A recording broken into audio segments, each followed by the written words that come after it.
ubwo musaza wanjye yahengereye umugore wadahari amfata ku ngufu. Birababaje cyane. Ni ukuvuga ngo yari afite n'umugore. Abantu bavuze amagambo menshi, abandi baravuga. Icyo gihe nari narahazi ikintu bita uruvugo, mera nk'umuntu washinze ibiti mu matwi. Njyewe nta hantu ufite ho kujya. Uyu mwana nzamubyara umurere, kandi nawe akareba agasanga nantererana ndi bumurege bakamufunga. Kuko buriya ntago Imana igishorera guhomba, ahubwo ishorera kunguka. Hari impamvu buriya hari icyo yanshakagaho, yashakaga ko uyu munsi wa none nzaba umubyeyi ushima Imana. Byose birandikwa mw'ijuru. Ndabasuhuje aho muherereye ku isi hose, muri Afurika, muri Oceania, Amerika, mu bihugu by'i Burayi, muri Aziya. Abantu mwese mwumva ururimi rw'Ikinyarwanda, abaruvuga, ndabasuhuje. Njye ubasuhuza rero ni Uwamariya Aimée Shadia kuri Birandikwa TV. Nagusaba gutangira ukanda subscribe kugira ngo ukomeze ubone n'ibindi biganiro twagiye ducisha kuri channel yacu ya Birandikwa TV. Mugakomeza kumva ubuhamya butandukanye, ibiganiro binyuraho, ndetse n'abandi mwese mwifuza kuba mwaduha ubuhamya, ibitekerezo, ibibwiriza, ibintu byafasha sosiyete nyarwanda guhumuriza abarushye, ubuhamya bubabaje, ubutangaje, muhawe ikaze kuri Birandikwa TV. Hano imbere ya kamera dufite umutumirwa, muramubona, tumuhaye nawe ikaze. Karibu mama. Yego, murakoze. Ese uri umumama cyangwa uri umukobwa? Ndi umumama. Watwibwira? Ni karibu. Nitwa Umwana nk'abandi Libere. Mvuka hariya mu karere ka Kamonyi, mu ntara y'Amajyepfo. Tuzaniye iki rero, dusandije iki? Karibu rwose, tuguhaye ikaze kuri Birandikwa TV. Njye mfite ubuhamya bwinshi bw'ubuzima nagiye nyuramo kuva nkivuka. Navuga ngo nanyuze mu buzima butoroshye, ariko Uwiteka Imana ijya ibasha gucisha umuntu mu buzima, ikemera ko bucamo ariko ikanabugukuramo. Ndashima Imana ko hari ibintu Imana yakuyeho cyangwa se yashyize ku ruhande ku buzima bwanjye.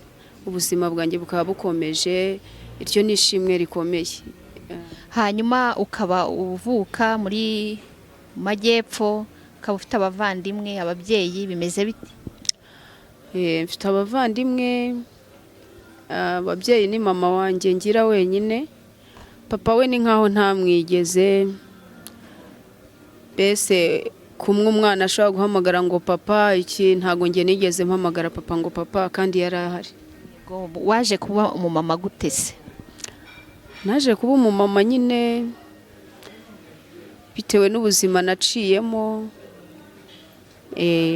Nyuma yaho Imana ikomeza ihindura amateka, kuko hari ukuntu Imana ijya ihindura amateka y'ubuzima bwawe. Ubuzima watangiremo ntaba ari bwo ukomeza.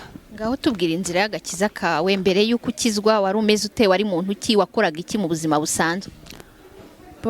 Jyewe mbere y'uko nkizwa nari umuntu usanzwe. Ntabwo nababwira ngo wenda nigeze mbaho indaya cyangwa umusinzi, cyangwa se hari ingeso nigeze ncamo zikabije. Gusa naciye mu buzima bungwiririye. Icyo nzi cyo ni uko natangiye gusenga nkiri umwana muto. Muri kwa gusenga nkiri umwana muto, nyuma yaho maze kuba umwana w'umwangavu, byabaye ngombwa ko mva mu ishuri nzi Kigali, kuko kwiga bitari bigishobotse. Nje Kigali rero gusenga nsa n'ubihagarika kubera ubuzima nari ndimo. Hari ubuzima ujya ubamo burya ntubashe kubohoka ngo ukomeze gusenga, cyangwa ntunabyiteho bitewe wenda n'ikigero ugezemo. Hari ibintu burya njya mbona iyo ukiri umwana, hari ibintu udaha agaciro kandi bifite agaciro. nyuma rero niho uza kubona ko bya bintu byari bifite agaciro, ariko icyo nzi cyo nabonye cyo iyi Imana igufiteho umugambi iragukurikirana. Kigali wari uje kuhakora iki se? Wari uje mu zihe mpamvu? Kigali nari mpaje nje mu kazi ko mu rugo, kubera ko hari mukuru wanjye ubundi nigaga nize amashuri abanza ya primaire, ndayarangiza njya segonderi, ariko muri bwa bupfubyi bwanjye nyine nababwiye nakuze ntagira papa, mama yari umukene atabasha kutwitaho twese mu bana yari afite twese, njye ndi umwana wa gatanu. Muri ubwo bukene rero mama yandihiriye primaire uko ashoboye, ndangije primaire, segonderi kundihirira biramunanira. Nyuma ubwo ni mu gihe cy'intambara, intambara y'94, nibwo uwitwaga papa yapfuye. Amaze gupfa rero biba ngombwa yuko, uretse ko na mbere hose ntacyo yari amariye kuko ntitwabanaga, ariko yari ariho ari hariya mbizi ko ari papa, ariko atanyemera, akemera abandi bana, njyewe ntanyemere kuko yanyanze nkivuka nkiri uruhinja.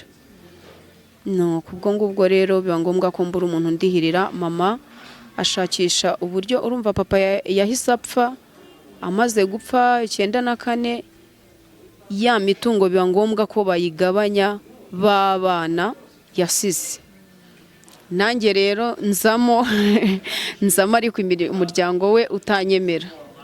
Kandi ubwo wari umwana wakangaye kuvuga ko wari umwana wa gatanu?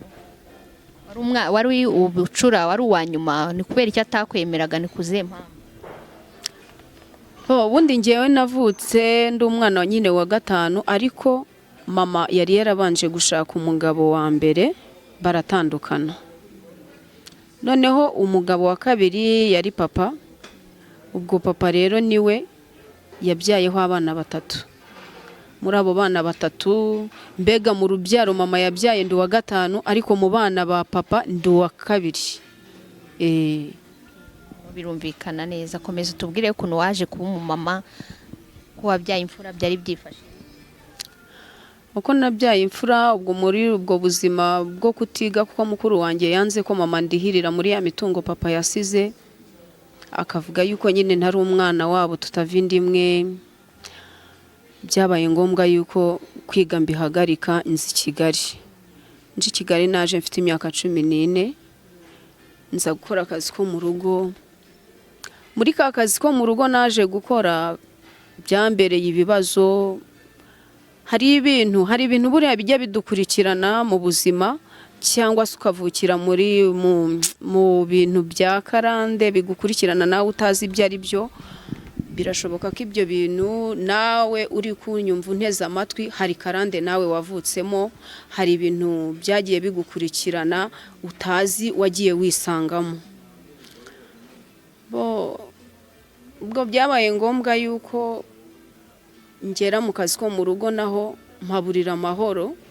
Urumva navuye mu rugo kwiga, banze ko ni mukuru wanjye yanze ko niga, nta mahoro mfite, nari mbaye nk'uhunga.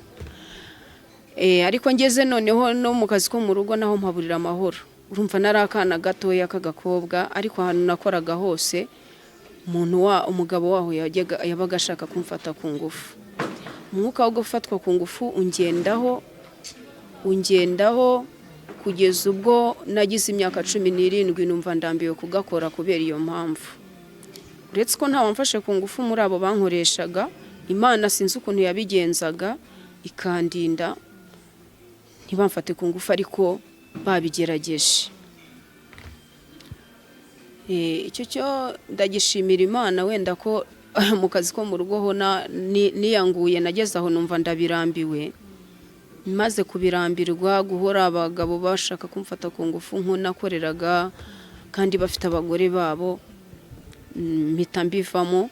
Ndavuga ntubu ngiye gushaka ubundi buzima nabaho butari ubu ngubu. Ubwo nari ngize imyaka 17, urumva nari maze ku mwana w'umukobwa ukuze, ariko iriya myaka buriye bari imyaka y'urujijo. Ndeba gusubira iwacu, mbona ntibiri bushoboke kuko ntibankundaga. Mama ntiyanyangaga, ariko abavandimwe banjye ntibankundaga. n'umuryango navukagamo ari wo muryango wa papa ntiwigeze unkunda. Rero narebaga ahantu ndi busubire bikanyobera na wa mukuru wanjye akiri mu rugo. Nibwo nahise mfata inzira ndavuga nti hariya hari musaza wanjye. Ubwo musaza wanjye mukuru twavukanaga kuri mama, wa undi yabyaye ku mugabo wa mbere. Ndavuga nti yabaga hari akaruruma, ndavuga nti reka nigireyo njye kwiberayo, wenda Imana izampa ikindi kintu cyo gukora, akazi ko mu rugo nkareke. Abantu bari ku isi babyumve neza, urumva mwari muhuriye kuri mama wanyu mudahuje papa wanyu. Ubwo ka kazi ko mu rugo nkaretse, maze kugera iyo kwa musaza wanjye aranyakira, ndahaba nkaba nk'umwana. Biba ngombwa yuko mbona ishuri ryo kwiga imyuga. Niga imyuga nayirangije nabi. Navuga ngo nayirangije nabi. Muri iyo myaka 2 nize imyuga, nibwo musaza wanjye yahengereye umugore wadahari amfata ku ngufu. Birababaje cyane. Ni ukuvuga ngo yari afite n'umugore. Imyuga wigaga yari iyihe? Yari imyuga y'ubudozi. Nibura ariko wari umaze kuyimenya unakora nibura? Ntabwo nakoraga, ariko nari maze kumenya kudoda. Nyine imyaka 2 burya iyo wiga kutira umaze kumenya kudoda. Urumva ko nge nari nzi ko professor wenda ngize amahirwe yo kubona amahirwe yo kwiga umwuga, kuko kwiga bisanzwe nari namaze kubicikiriza, ariko ntabwo byamiriye. Urumva yahise agira ate ansubiza inyuma, gufata ku ngufu akwicira ibitekerezo byawe wari ufite biri imbere. Nahise numva ubuzima butanyoroheye, nsubira inyuma cyane. Urumva muri make nari meze nk'umuntu w'intabwa. Muranyihanganira iyo mvuze ubuhamya, ndababara cyane, gusa ariko ndashima Imana yaminduriye amateka. Ubwo nageze aho ngaho, ubuzima burankomerera cyane, ariko mbura ahantu ho kujya. Kandi urumva ko nari nkiri umwana mutoya. Urumva ko yahise antera inda, nari nkiri umwana muto. Nta hantu nari kujya, nta n'ubuzima bundi nari kubamo njyenyine ngo mbeho. Nabonaga ninsohoka nkagenda ndi bube mayibobo, kandi numvaga nakeneye kuba iki mayibobo. Mu buzima buri umuntu agira ikintu yiyumvamo wenda muri kamere ye. Nge kera nkiri umwana niyumvagamo kuba ntaseba cyangwa ngo mbeho nabi, ariko buri ikintu wanga hari igihe kigukurikirana, ariko wowe utagishaka cyangwa utakigizemo uruhare. Nkabambwira umuntu wese uri kunyumva ushobora kuba ari mu buzima nawe atigeze yihamagarira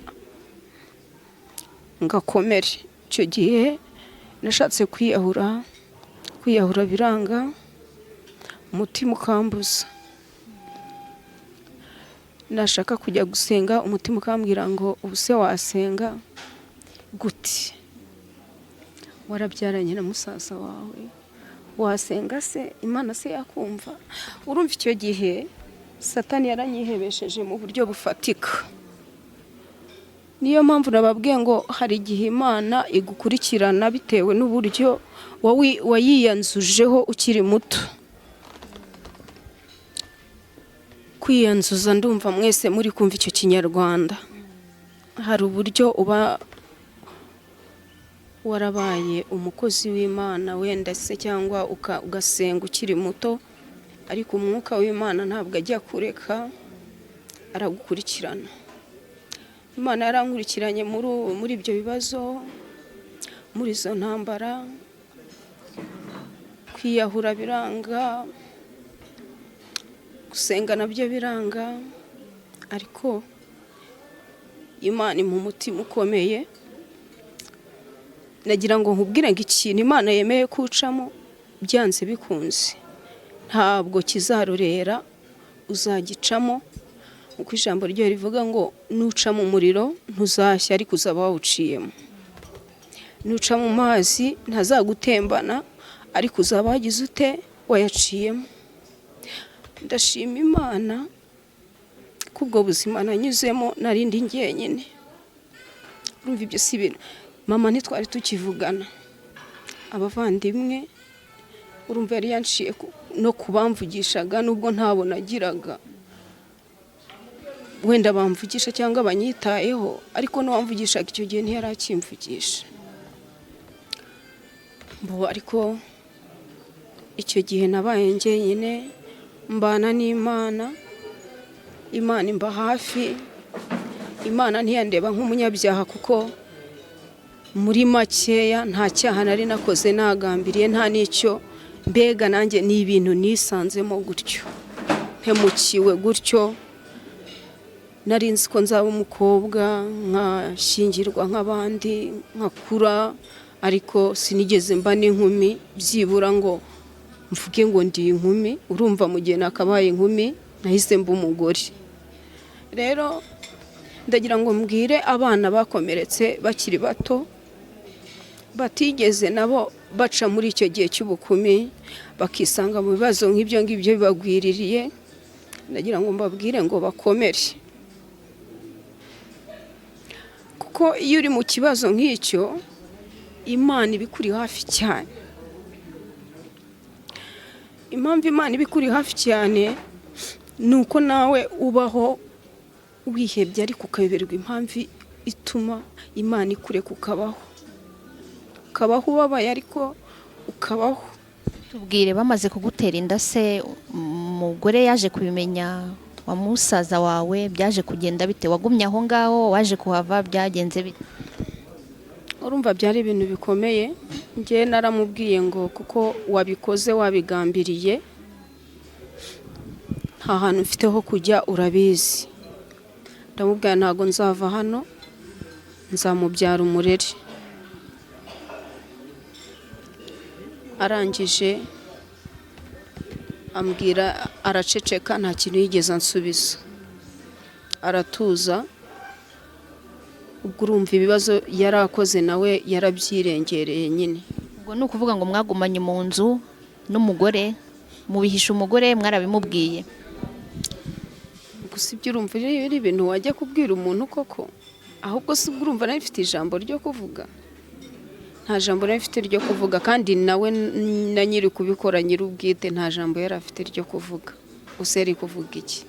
Gusa umumama yarabibonye, nawe arabibona nyine. Hari igihe burya ubona ibintu kuko ukabibona, ageze aho aranavuga ati ntabwo uyu ari mushiki we, muranambeshye. Gusa yari yarageze iwacu azi neza ko ndi mushiki we, ariko urumva nawe yarashidikanyije nk'umuntu, ntago nzi uburyo yabifashe.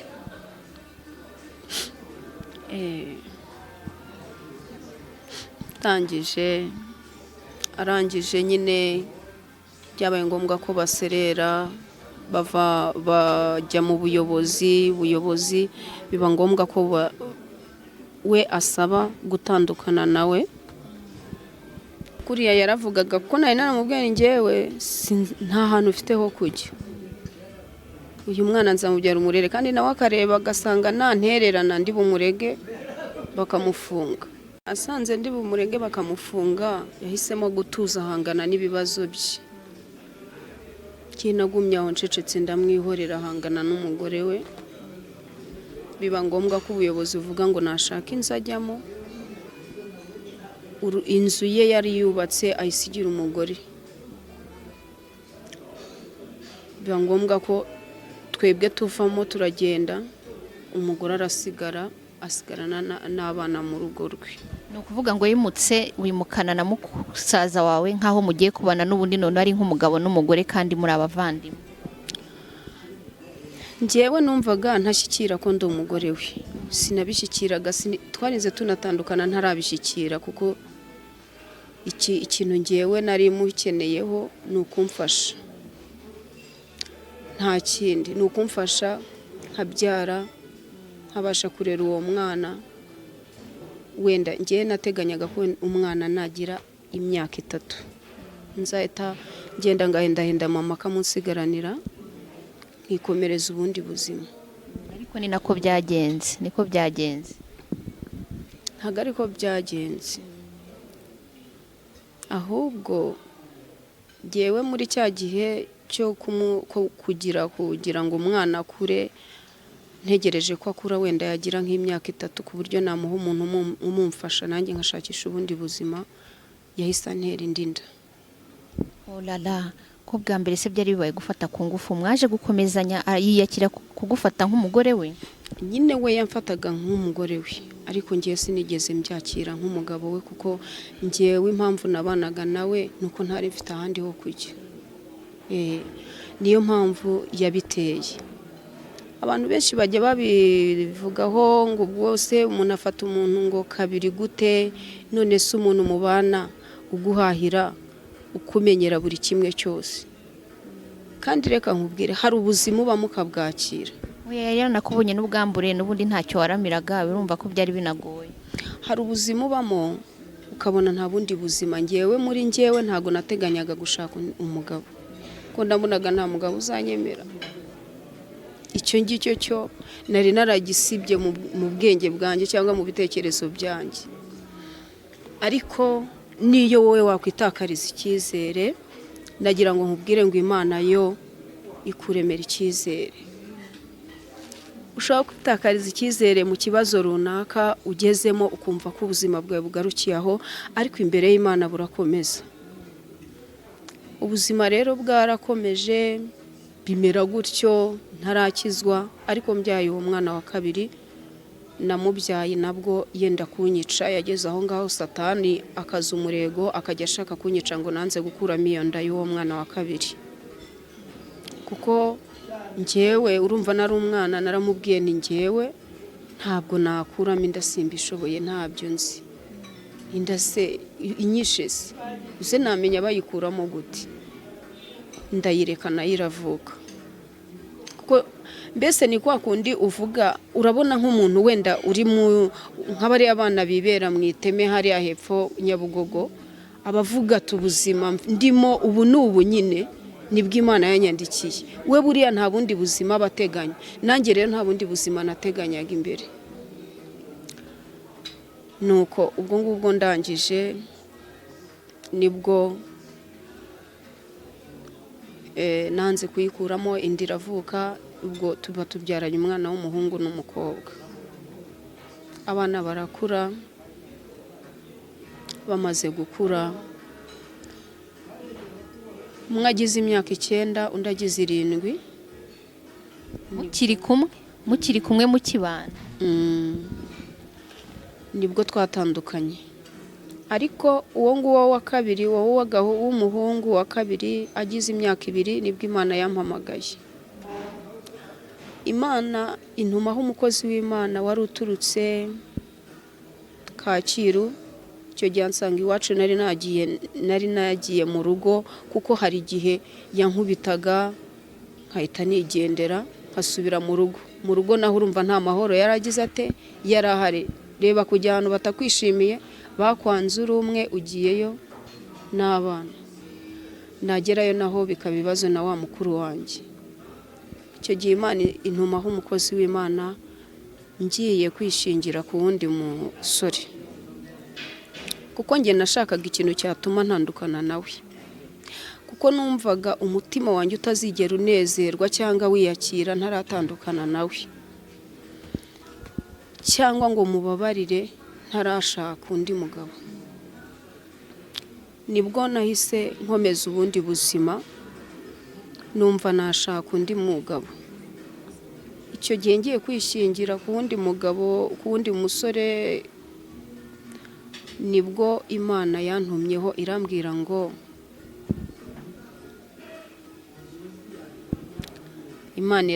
ngo nyoboza nkuyobore, niwiyobora uzayoba. irambwira ngo dore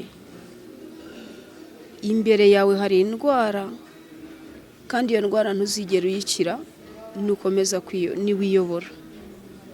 Nibwo nahise mpagarika kwishingira. Maze guhagarika kwishingira byabaye ngombwa yuko ngumaho gutyo. Urumva twaratandukanaga nkongera nkasubirayo kubera ubuzima bw'ahantu ntafiteho kuba, nkongera nkasubirayo, nkavayo nkongera nkasubirayo. Gusa njye numvaga nifuza ikintu cyantandukanya nawe burundu. Nyuma yaho byarakomeje gutyo mba mu buzima bumeze gutyo zigizage bubi, ariko Imana iza kumpamagara nyine. Ubwo nahereye ubwo nsenga, noneho ndiyakira. Ariko namaze igihe kinini cyane nsenga ariko ntariyakira, ntarakira imbabazi z'Imana, kuko numvaga ndi umunyabyaha cyane, narakoze ikintu Imana idashobora kumbabarira. Ariko nasubiza amaso inyuma nkasanga nta ruhare nigeze ngira muri icyo kintu.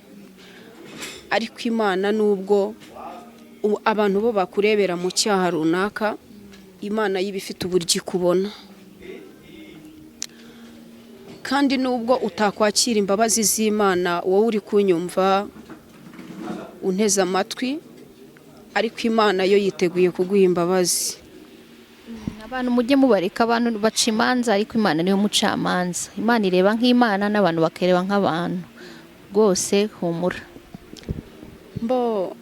Abantu bavuze amagambo menshi, abandi baravuga. Icyo gihe nari narahazi ikintu bita uruvugo, mera nk'umuntu washinze ibiti mu matwi.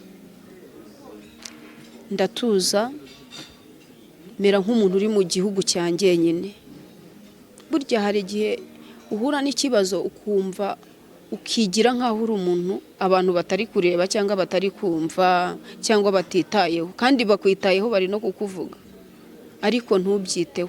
Buri ikintu cya mbere kizaguhesha amahoro ni uko utita ku bintu bari kukuvuga, kuko hari igihe ibyo baba bakuvuga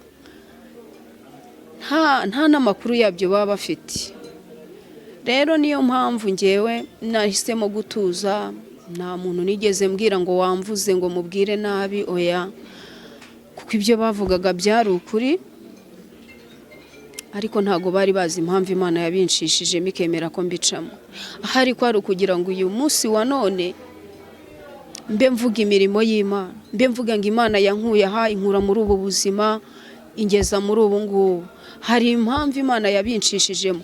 Ahari hari igihe nawe waba uri mu buzima buri hanyuma y'ubwo cyangwa bumeze nk'ubwo ngubwo bushaririye, wantega amatwi uyu munsi wa none ukagira ibyiringiro by'ejo hazaza. Nagira ngo ngutangarize ngo nubwo nawe uri mu buzima ubona budashoboka cyangwa se ubona butahinduka, Imana ibasha guhindura niyo idahinduka. Ihindura ubuzima, igahindura ibihe. Mbese Imana ni Imana. Yampinduriye amateka, impindurira ubuzima, ndakizwa.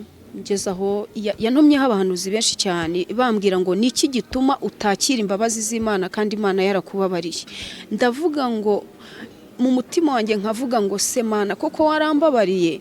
Ariko nyuma nibwo nagiye mbohoka. Imana nibwo yampaye impano y'uburirimbyi, mba muririmbyi njya muri sosiyete, impano yo guhanga, ndahanga, nkajya mpangira indirimbo korari, nkafonda amakorari. Ndi muri icyo kibazo, ariko reka nkubwire, hari igihe Imana yiyeranje. Nubwo waba uri mu kibazo abantu batakwemera ariko yikwemera, Imana hari inzira igucishamo kandi y'ubwayo igakorana nawe. Icyo gihe umaze gukizwa wagiye muri itorero, wabarizwaga muri itorero? Nabatirijwe mu itorero bita Gosheni, ariko si ryo nakomerejemo, kuko naribatirijwemo ndi Gitarama iwacu aho ngaho. Maze kuribatirizwamo nahise nkomereza mu rindi bita Jehova Rafa. Jehova Rafa niryo torero natangiranye naryo rikiri icyumba, ndimaramo imyaka 10. Ryarandeze, umushumba wanjye ndamukunda,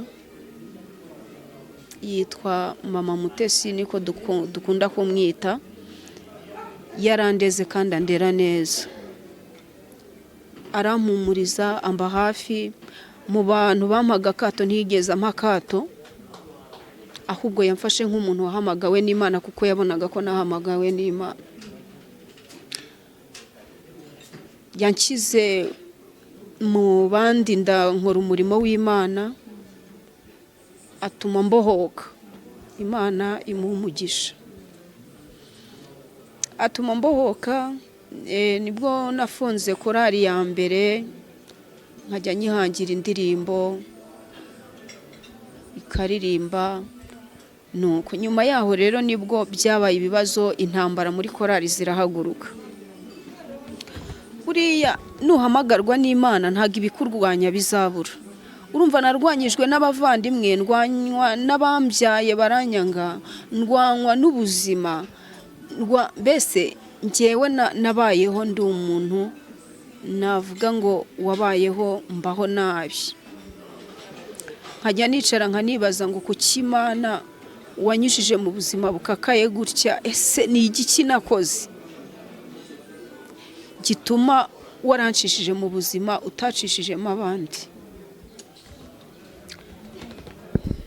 Imana ikanyihorera, ariko Imana yo ibifite umugambi wayo, kuko buriya ntago Imana igishorera guhomba, ahubwo ishorera kunguka. Hari impamvu, buriya hari icyo yanshakagaho. Yashakaga ko uyu munsi wa none nzaba umubyeyi ushima Imana, ntazaba umubyeyi w'indaya cyangwa w'umujura, ntazaba umubyeyi w'umusinzi. Uyu munsi nkaba ndi umubyeyi uvuga Imana, cyangwa se uvuga gukomera kw'Imana.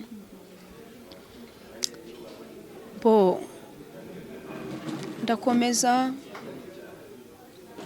muri ubwo buzima bwose. Korali barandwanya, bageze aho bakanyemera uyu munsi kubera impano indimo.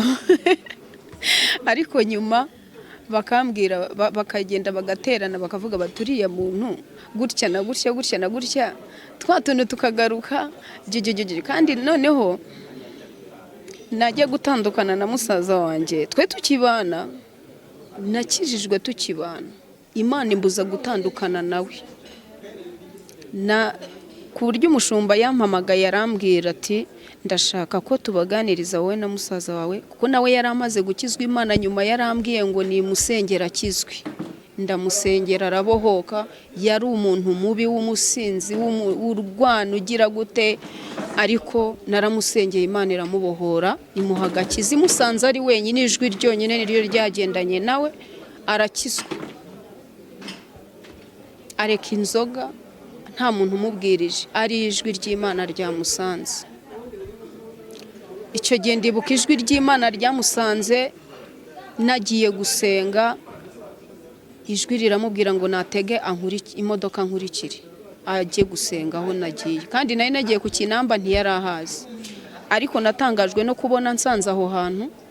Iyi mvura yari yabyutse igwa, yirirwa igwa, iyo mvura yose yamucikiyeho uwo munsi. Arimo ahiga ngo ahantu basenga ku wa gatatu, kandi atazi ahantu nagiye ku Kinamba.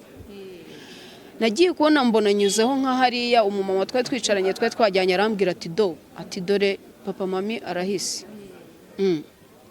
Ndebye mbona niwe. Arinjira, pasiteri aramusengera, Imana ivugana nawe, Imana ivugana nawe ibintu bikomeye. Ahita afata umwanzuro uwo mwanya,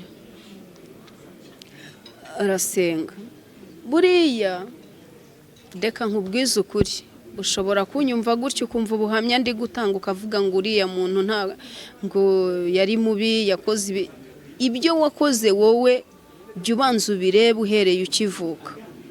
Nawe byari bibi cyangwa se ni bibi.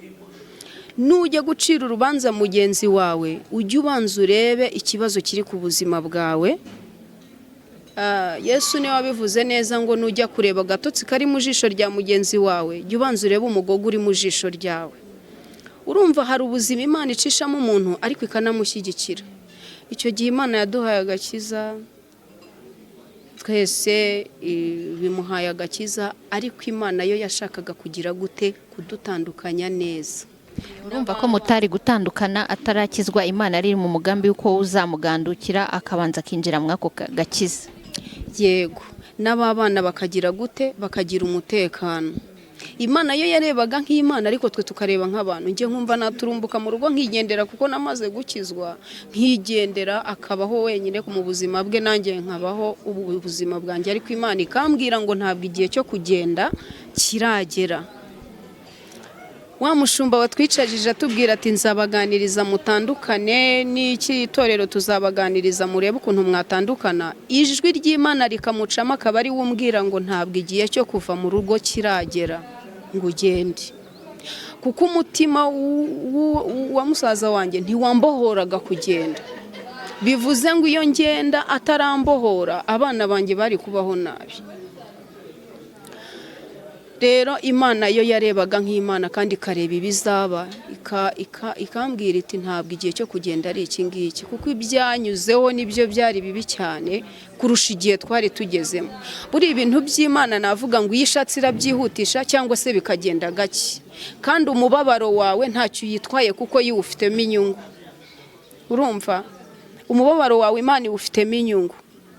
Nta na rimwe rero uzabaho mu buzima wishimiye cyangwa wumva ushaka, kuko Imana nayo hari ubuzima ishaka kubamo kandi buyifitiye inyungu. Niyo mpamvu abantu benshi tunyura mu buzima butandukanye bukangiza imitima yacu, ariko Imana ibifite aho ishaka kutugeza, ishaka no kuturemera ubuhamya bw'ejo hazaza buzarema abandi agatima. Abantu nibabimenye ibibabaho, ibitubaho ni ubuhamya turi kurema, ni Imana ibiri kurema ubuhamya kugira ngo buzafashe abasigaye bari inyuma, bakuru bacu, barumuna bacu, basaza bacu, abavandimwe, inshuti, isi yose, ibibera ku isi. Hari igihe Imana ikuremera ubuhamya bugiye kuzafasha abandi. Ntabwo rero ibiremye ubuhamya bwo kugira ngo abantu bace imanza, kuko Imana ntabwo abantu turi abacamanza, ahubwo twebwe turi indorerezi zireba iby'Imana ikorera mu bantu. Yego, ubwo nibwo nakomeje ndihangana kugeza ubwo Imana yambohoye, tujya guteranira ahantu. Buriya Imana ni seriye, kandi Imana iyo wayegereye nayo irakwegera. Njya guteranira ahantu kuko nari umuhanzi, ndirimba, ndagenda ndaririmba, kuko njye nari nsigaye nkora umurimo ntitaye ku bw'icyo kibazo, kuko numvaga ko Imana yakirangije muri njyewe. Abantu bo bari bakikibona nk'ikibazo, ariko Imana ntiyari kikibona nk'ikibazo. Nanjye sinari nkikibona nk'ikibazo, kuko nari naramaze kubohoka.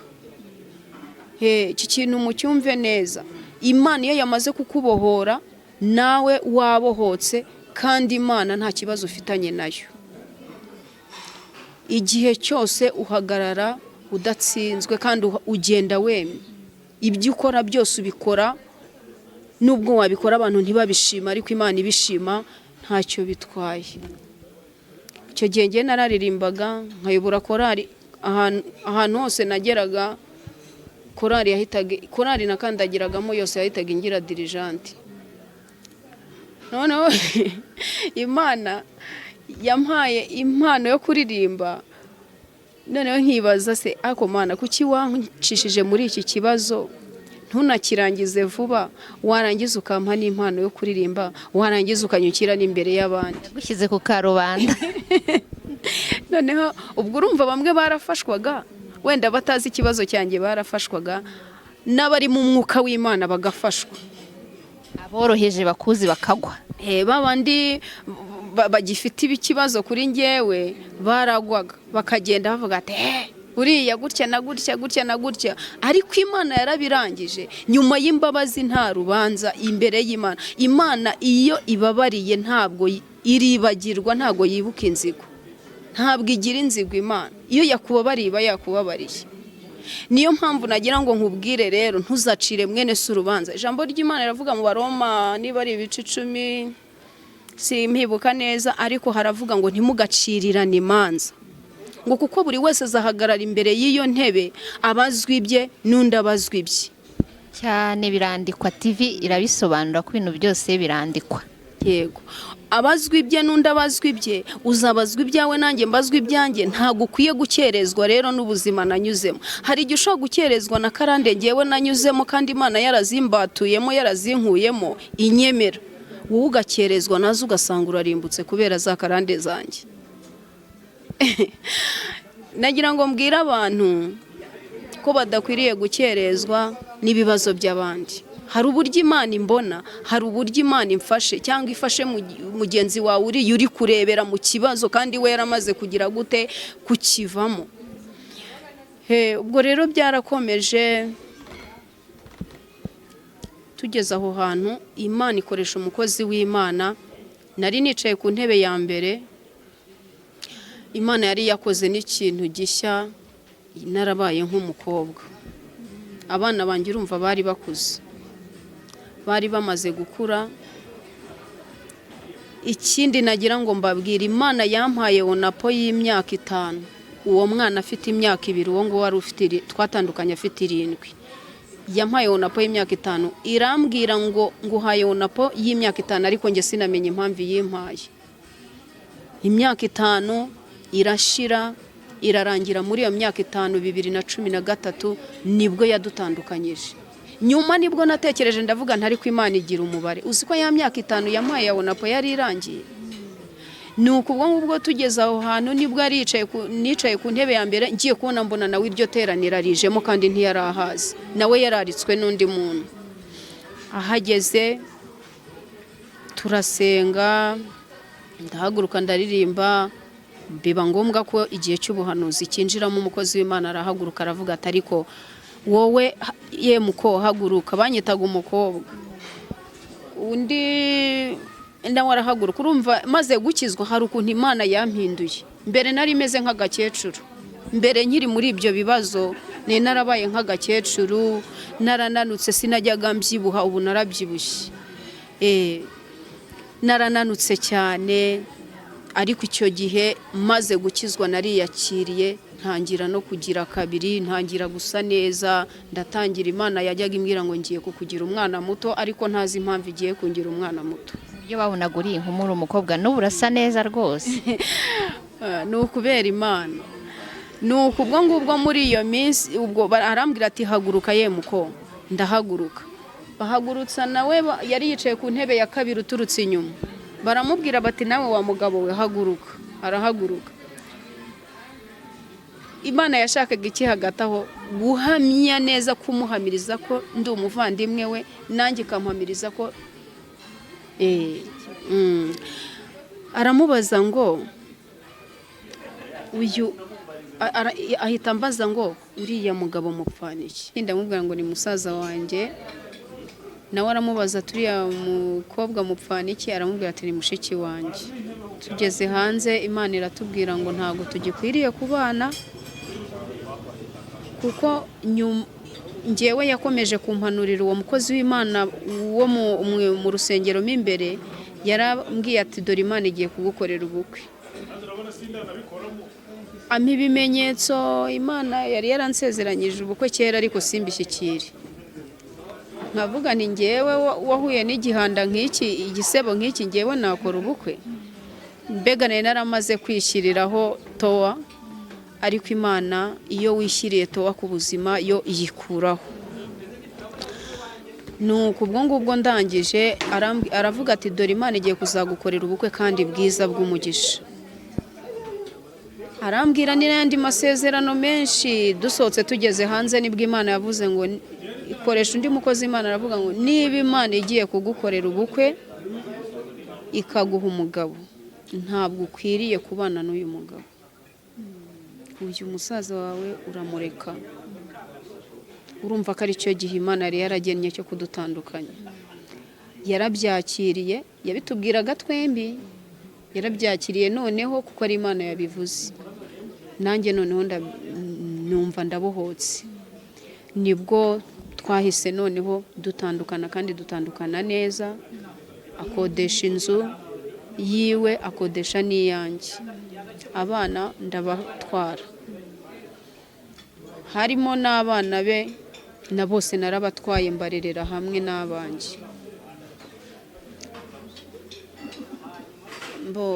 akajya aduha amafaranga yo kurya ku manywa na nijoro nawe agataha ukwe. Tubaho imyaka 2 irashira. Ubwo imyaka 2 yashize wa mwana nababwiraga muto afite imyaka 7 nyine.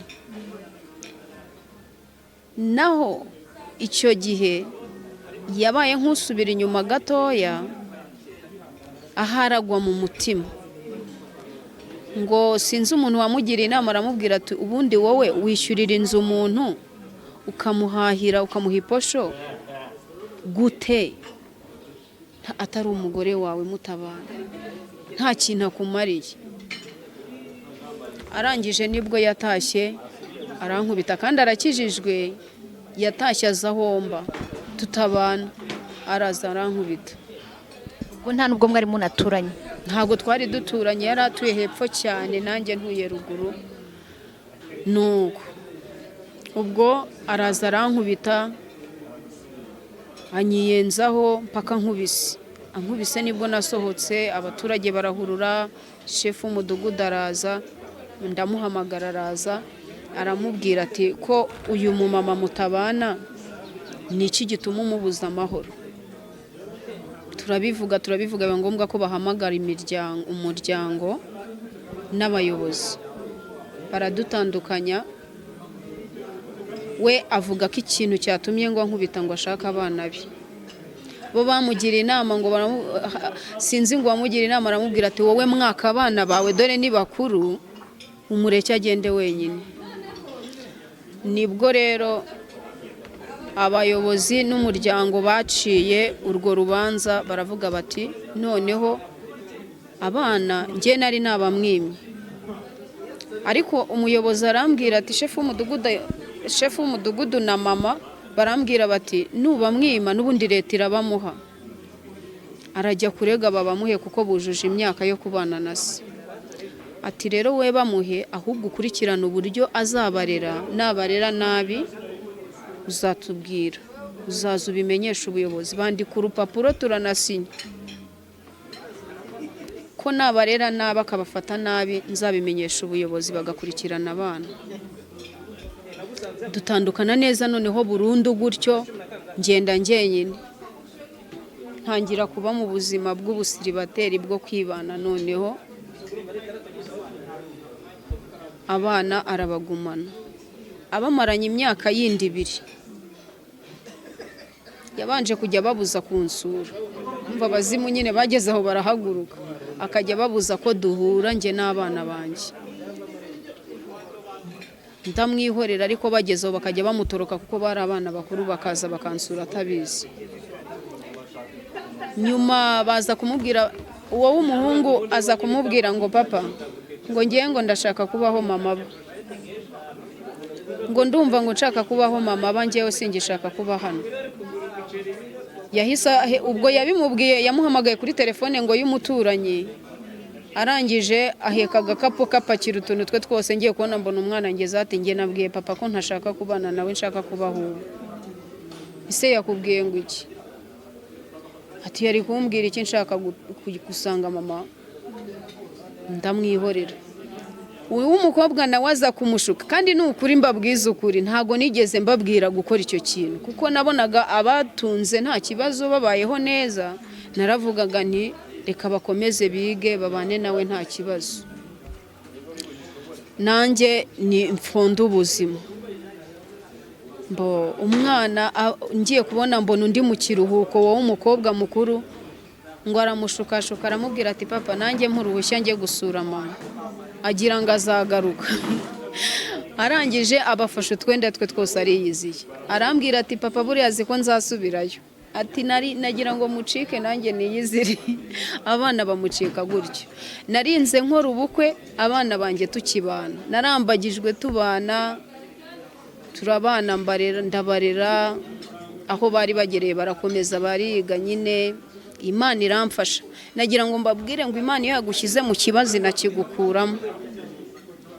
Nkimara gutandukana nawe ngiye kwibana njyenyine, Imana yambaye hafi, impa akazi, impa ubwenge, mbega ndaguka mu mutwe n'ibitekerezo biraguka, ndacuruza biremera. abantu benshi baranzi hariya ku isoko ryo kwa Mutangana nacuruje ibiryo kandi mbitekera mu rugo ahantu nabaga ikiruhura, nkabijyana mu mateka we saa sita zuzuye nkabijyana nkabiha abantu mu isoko. Natahanaga amafaranga ibihumbi nka 12 by'inyungu kandi nashoye nk'icumi. 12 si yarayo ku muntu nkanjye, ni ukuri Imana ntako itagize. Ku kwezi nabaga afite nka 300 yanjye.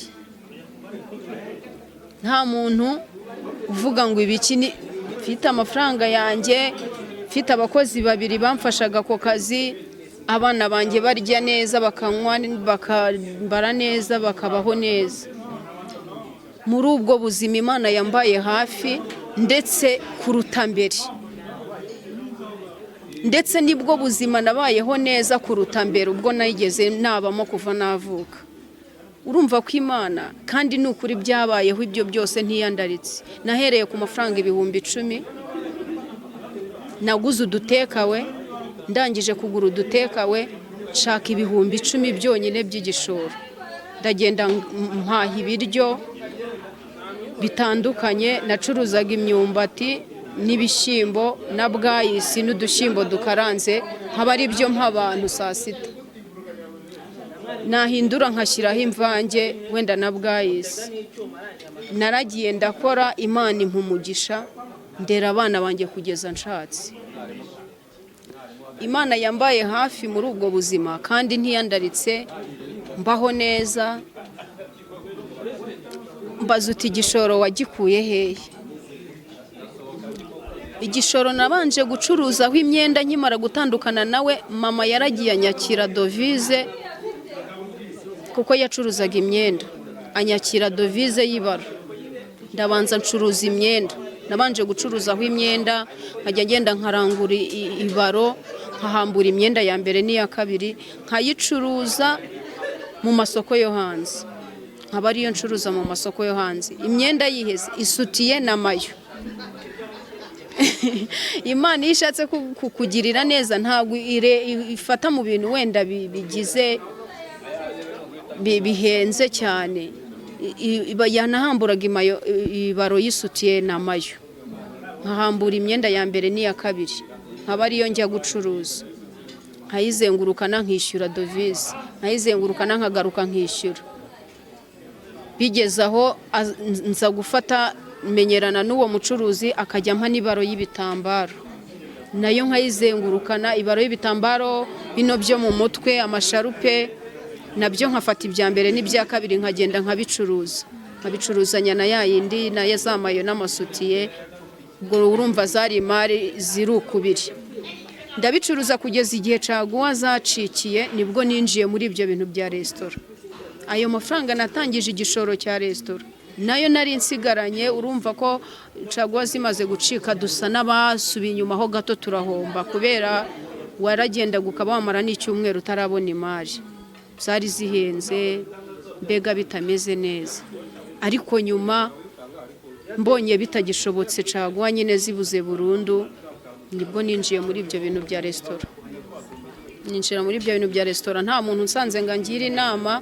Ngewe umwuka w'Imana yaransanze nijoro, aranganiriza ijoro ryose, anyereka ikintu ngomba gukora. Buri gihe cyose ntuziyobore, uzategereze umwuka w'Imana kuyobore mu kintu runaka, kuko nibwo uzakigiramo umugisha. Resitora ndayicuruza, mbaho neza muri ubwo buzima rwose, ndacuruza ndunguka. Nuko nyuma yaho nibwo Imana yankoreye ubukwe. Rero urumva ko ubuzima naraciyemo bwose bubi bwasaga n'uburangiye. Ubukwe rero ubonye umugabo murabanye, uranezerewe rwose. Ubu umugabo muri kumwe nta kibazo? Umugabo turi kumwe nta kibazo, mbese nishimwe rikomeye. Njye nari nzi ko nta muntu wankunda. Byonyine ntekereje ubuzima nanyuzemo cyangwa igisebo nari mfite, nari nzi ko nta muntu wankunda, ariko nagendanaga ijambo rivuga ngo kuko umwami Imana azantabara nicyo gituma ntamwara, nicyo gituma nkomera mu maso hanjye akamera nk'urutare. Hari indirimbo nahimbye icyo gihe maze gukizwa, uruvugo rubaye rwinshi, uruvugo rubaye rwinshi, nibwo nahimbye indirimbo ivuga ngo kuko umwami Imana izantabara nicyo gituma njyewe ntamwara, nicyo gituma nkomera mu maso yanjye hakaba nk'urutare. None refrain iravuga ngo ihangane mwene data, ubutabazi burakwegereye, wihanga amaso kubyo ubona, ubutabazi buri hafi yawe. Ni ukuri pe, tugana ku musozo rwose, iyo ndirimbo nayo ni nziza. Ubutabazi buri hafi yacu, urumva ko ifasha abantu. Ni iki wafasha abantu bari kukureba ku isi yose? Ni ihe nama wagira abantu bamaze kwiheba, bahuye n'uruvugo? Urumva ko wahuye n'uruvugo rutoroshye, abantu bamaze kwiheba, abantu banze n'abandi. Ese ni iki wababwira? Ni ihe nama wababwira ngo uruvugo nirubageraho mwitware gutya nk'uko nawe wabashije kubyitwara? Rega kubyarana na musaza w'umuntu ntago byoroshye. Urwo ruvugo rwakubaye, ni iki wafasha abo bantu kugira ngo urwo ruvugo nabo babashe kuruvamo? Njyewe ikintu nabwira abantu banteze amatwi, icya mbere ni ukugirira Imana icyizere, kuko Imana niyo ifite ubuzima bwawe bwose mu kiganza cyayo. Ikindi nabwira abantu bari kunyumva ni uko batakwiheba mu buzima bwose baciyemo. Ntabwo ubuzima bwose ari Satani ubucishamo umuntu, hari ubuzima ducamo Imana yabyemeye, kuko nta cyaha nanjye nari narakoze kugira ngo nce muri ubwo buzima. Nagerageje kubaza Imana ngo ni iki cyaha nakoze cyatumye ncisha mu buzima bubi gutya utacishijemo abandi bana, ariko Imana ntiyigeze insubiza, ariko yansubije nyuma imaze kungira neza, inyeretse ko ari Imana. Ariko nagira ngo nkubwire ngo no muri abo bana bose navuyemo nkabikivume gutyo, saha iyi ngiyi ni njye mwana wakoze ubukwe mu rugo iwacu, ni njye mwana wicaje mama yambikwa ikamba nk'abandi babyeyi, kandi ndi umwana wa gatanu, mvuka mu bahungu n'abakobwa. Rero iryo ni ishimwe rikomeye. Hari igihe Imana ikunyuza mu bintu bikomeye, ariko ishaka kuzakugira umuntu w'agaciro, ikagusebya kugira ngo izaguheshe icyubahiro. Hari impamvu Imana ibishaka ishimwe ryayo mu kanwa kawe. Rero niyo mpamvu nabwira abantu bihebye ngo bikwiheba, kuko Imana yo ibafiteho umugambi mwiza. Ntabwo uko babibona ariko bizakomeza. Ubuzima Imana ibasha kubuhindura, imbere ukaba wari ubabaye ariko imbere ukanezerwa, umunezero ukaba umunezero, ukagurana wa mubabaro wagize igihe kirekire. Rero wireba ikibazo cyawe ufite uyu munsi ngo ukirebe ko kizakwica cyangwa uzakihoramo iteka ryose. Oya, Imana ibasha kuguhindurira uwo mubabaro wawe, ikawuhinduramo ibitwenge. Nicyo nabwira abantu. Urakoze cyane, reka tugushimire cyane kubwo kuduha ubuhamya. Ndakeka ko burafasha abantu benshi batandukanye. Imana iguha umugisha. Ndagushimira nawe wakurikiye Birandikwa TV, ukaba wakanze subscribe. Nawe Imana iguha umugisha. Muduhe amakomenti, sharing, abantu bamenye Birandikwa TV. Muzaba ukora share wese arahabwa umugisha n'Imana. Namwe muduhe amakomenti hasi, abifuza gutanga ubuhamya, abifuza gutanga amapublicité, abifuza gutanga ibitekerezo.